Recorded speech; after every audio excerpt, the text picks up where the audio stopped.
There are people in your life who do not want you to create change that is going to lead to your success.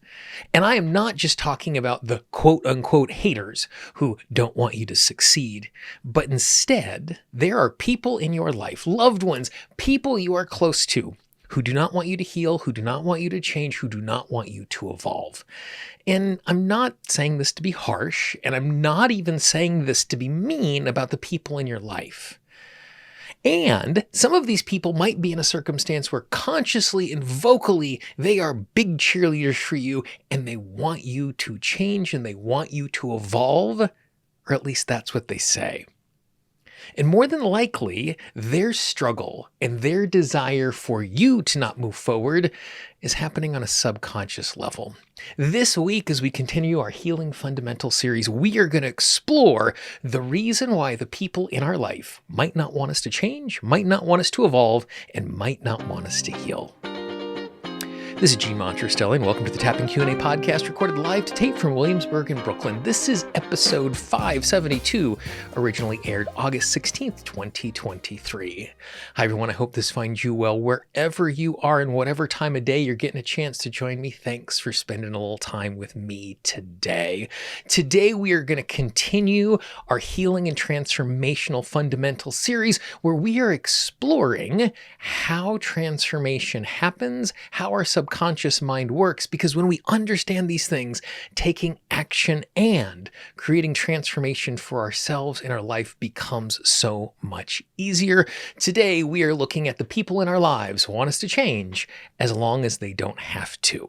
Before we do that, I just want to share an extra resource with you. As we continue to look at the subconscious mind, as we continue to look at how we create change, simply thinking and understanding these fundamentals is not going to create change at our subconscious level. The subconscious mind is specifically built so it's not easy to transform. Because that is the case, we need other tools. For myself, I use tapping. I love tapping. I use it with myself. I use it with my clients daily. If you are new to tapping and you'd like to learn more, all you need to do is follow that little red arrow in the upper right-hand corner, click on the link up there, and it will take you to learntotap.com, where I will share the basics with you of tapping so you can introduce it into your own life in very simple ways every single day. And it's going to help you to get even more out of this series and every single video on the channel, because you're going to understand what we are doing and why we are doing that. This week's fundamental is the people in our lives want us to change as long as they don't have to. And it's always interesting when I say that out loud, particularly if I'm teaching something in person and kind of catching the visual and the facial expressions of people. There's typically one of two responses. A smaller portion of the group kind of gets a frowny face on it, like, oh my gosh, Jean's about to start attacking my loved ones. But a larger portion of the group kind of nods their head knowingly and smiling, going, yeah, that's kind of what's going on in my life. And so what I want to do is I want to break this down into 6 simple parts so that we can understand this fundamental more easily. Because the reality is there is nuance to the statement. It's not an all or nothing proposition that the people in our lives don't want us to change, but there are some conditions around that. So let's just kind of walk through this one bit at a time.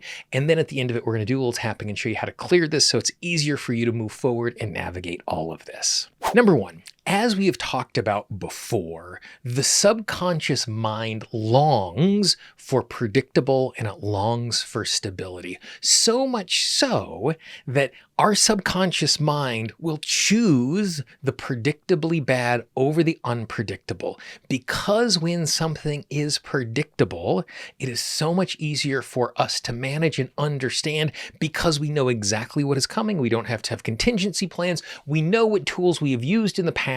Therefore, when it comes up again, we can use those tools. And sometimes even the tools we are using are not sufficient to make things pain-free and easy, but they become manageable. And so the subconscious mind is longing for the predictable. Number 2, the people in our lives want this predictability at a subconscious level, not just in their environment, but from us as well. That every single person you have in your life, you have put into some little box.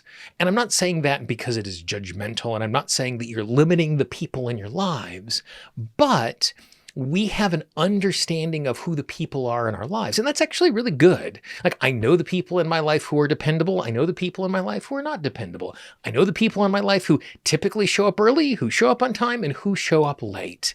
And because I understand those things, it makes it easier for me to navigate the world.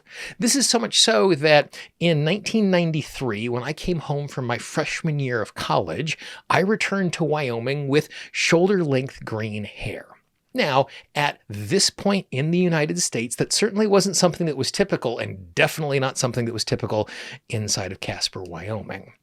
And even though it was so far outside of the norm, because of what the people in my life understood about me, even though it was odd, even though it was different, even though a lot of them thought it was a really bad choice, and you wouldn't get an argument from me on that particular account, but because of what they understood about me, it seemed like it was inside the realm of possibilities. It seemed like it was inside of the box that I fit into. That if my brother would have done the exact same thing, people would have lost their mind. People would have thought that the world was ending because it was so far outside of the way that he would normally act and navigate. And so one of the ways that our subconscious mind keeps us safe in managing the predictable is it creates the predictable sense of the people around us. Number 3, not only do the people in our lives like the fact that we are predictable, they also like the fact that we are predictable in the way that we help them. The reality is every single relationship we have has been negotiated out in how we show up in those relationships. And I would be willing to bet because of someone who is consuming this sort of content about transformation and healing, you are probably the person in everybody else's life that they come to for help. Because you are thoughtful, you are kind, you are empathetic, you are understanding, you have access to transformational tools, you've thought about this before. And so because that is the case, you are a useful asset to them. And I don't mean that to diminish it, and I don't mean to say that it's a purely transactional relationship, but on some level, that is the nature of our relationships. There's a transactional nature to those things, that I show up in this way and you show up in that way. I mean, you are consuming content I create. That is a transactional relationship. You come to me, you come to my content because hopefully you think it's going to be helpful and it's going to make your life better. And so therefore, you have an expectation of me, and I'm okay with that. That's the reason why I create content. But this becomes really critical when we start to look at the ways that we are creating change and we're showing up differently. Number 4, we can now see that if we change, we are changing the nature of the relationship. Because again, there is a co-creation. The way that we show up in the relationship is a give and take, and it is expected. I show up in this way, you're going to show up in that way. Well, if one of us starts changing, by necessity, the relationship itself has to change. And so when I start to transform my life, I probably no longer fit into the box that you expect me to fit into. And so even though people can be paying not just lip service, but even consciously saying, hey, I want you to change, I want you to evolve, I want your life to be better, at the exact same time, because I am changing, the nature of our relationship is changing. And that can show up in lots of ways. It can show up in a really practical way. So for example, if I am regularly helping you out in the evening, and then all of a sudden I decide that I want to do some personal work, and doing this personal work means that I start taking classes every Tuesday and Thursday evening, which means I can't show up and help you, I am now no longer being useful to you in the way that you are expecting. In subtler ways, it can also happen in the way we carry ourselves in the world. You know, I could be one of those people in someone else's life where I am the natural helper, and I am constantly jumping whenever someone else asks for my help. But if I decide to start doing internal work and start building my own self-esteem and recognizing the fact that I want to be helpful, but on my terms, I want to be helpful in a way where I'm not just stopping my life and becoming an emotional doormat to take care of you, then if I am starting to create change where I'm standing up for myself, I'm not immediately responding to your texts, I'm not answering your phone calls, I'm not rushing over to take care of you every single moment of the day, all of a sudden, it makes your life harder because I am no longer helping you in the way that you expect me to help you. Number 5, and so now we can start to see the natural consequences of this. When I start to make changes, which means that I'm changing the nature of the relationship, which means I am not being the asset to you that you want, you, consciously or subconsciously, passive aggressively or aggressively, are going to start pushing back on me changing.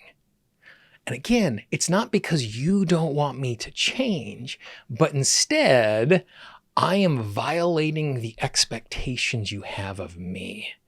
I am no longer predictable in the way that I was in the past.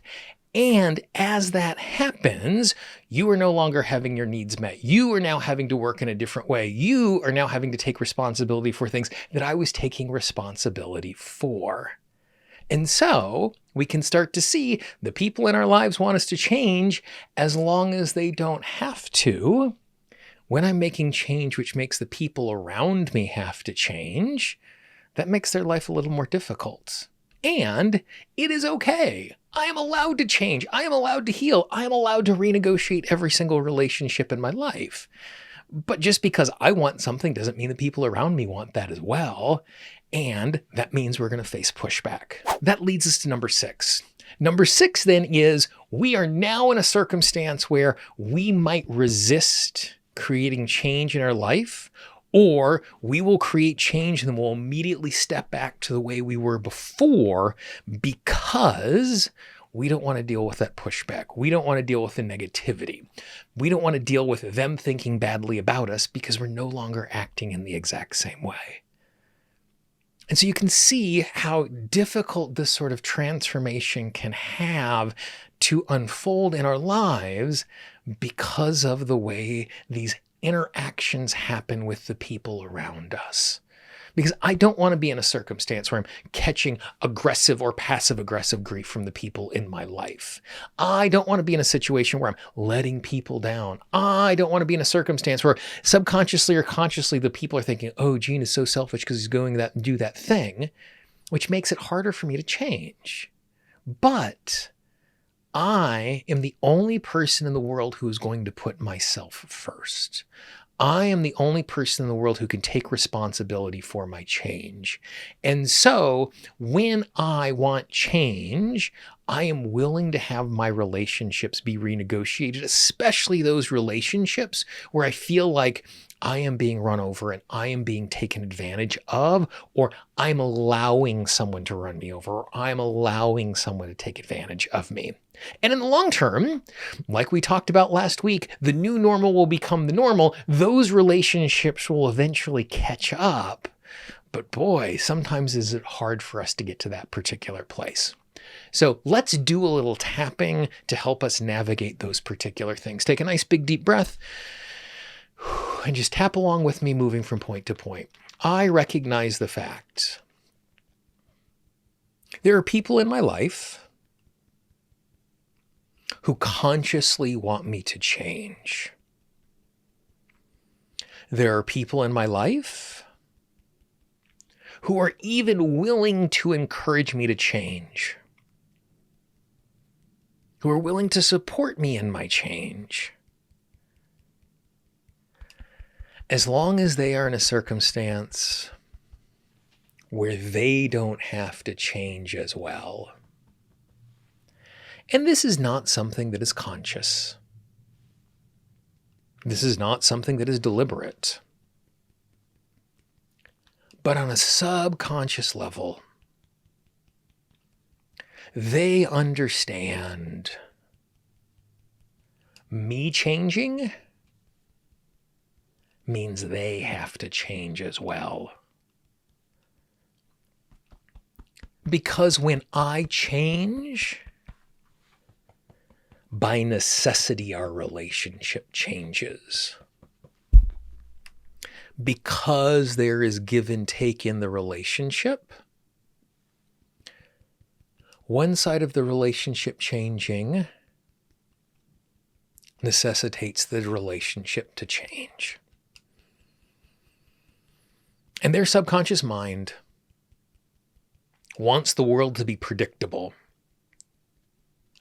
which means their subconscious mind wants me to be predictable. And that is the reason why, in passive-aggressive ways and aggressive ways, our loved ones will push back on our change. I give myself permission to know I am allowed to change, even if it impacts the people around me. Everybody is changing constantly. That is the nature of being human. And if I can navigate others changing, they can navigate it as well. I am the only one who is going to make my change and transformation a priority. And I give myself permission to do exactly that, knowing that my relationships will catch up. They might not catch up as quickly as I would like, but they will catch up. Nice big deep breath. And this is one of those tappings that as you are in the process of deep, powerful change, that it would be a good idea for you to be tapping on something, just that little chunk of it, every single day over the course of a number of days. Because you are going to receive pushback. And again, even from the people who are your biggest supporters, without them even realizing it, you're going to receive a small amount of pushback inside of this. So it's super, super important that you are as resourced as possible, as strong as possible internally as you are navigating this, so that you can be in a position that real healing and real transformation happens in a way that is useful for you as you move forward. So that is fundamental number 8. The people in our lives want us to change as long as they don't have to. On the screen right now, you will actually see a little link to the entire series on the Healing and Transformational Fundamentals series. Every single episode, we're looking at it another way, where it's important that we understand what is going on underneath, which allows us to create lasting change. All you need to do is click on the link on the screen. For Tap and Q&A's, Gene Monterastelli, I hope you have a great day, and I will talk to you real soon.